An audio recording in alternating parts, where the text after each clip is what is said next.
In other words, when we sin, we can wallow in it. We can spend days and days and days reflecting on it. We can beat ourselves up for weeks and weeks and weeks. Or we can say, oh God, this is sin. I'm sorry. But God, thank you for the cross. Because what happened at the cross? You wiped it away. It's gone. It's already been forgiven by the grace of God. So let me walk in that grace. Let me walk in that freedom. Because I've been redeemed.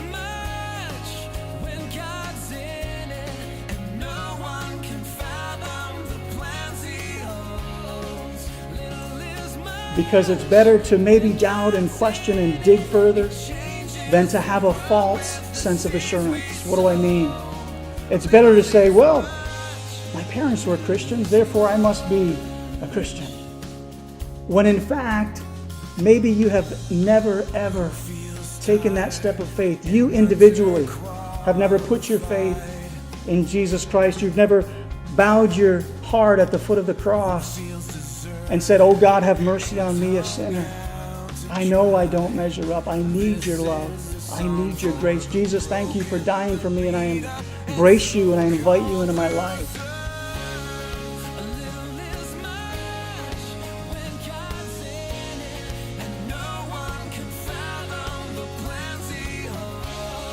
He says, Eric sinned today, but you know what, Father? That was covered 2,000 years ago by what I did on the cross.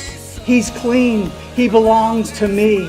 And I don't know that Jesus really has to have that conversation because the Father already knows that. The Father knows that I belong to the Father and to Christ. But this is what Jesus does for us. He is our advocate. He is our great high priest. And He says to His people, you're covered. You've been forgiven. And so often we need to be reminded of that great truth.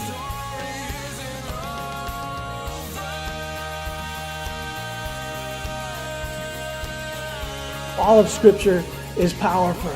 But when it comes to the area of doubt, these are some words that I pray that you and I would cling to so that we don't go down the road of despair, that we don't go down the road of doubt and discouragement. These are some powerful, powerful words.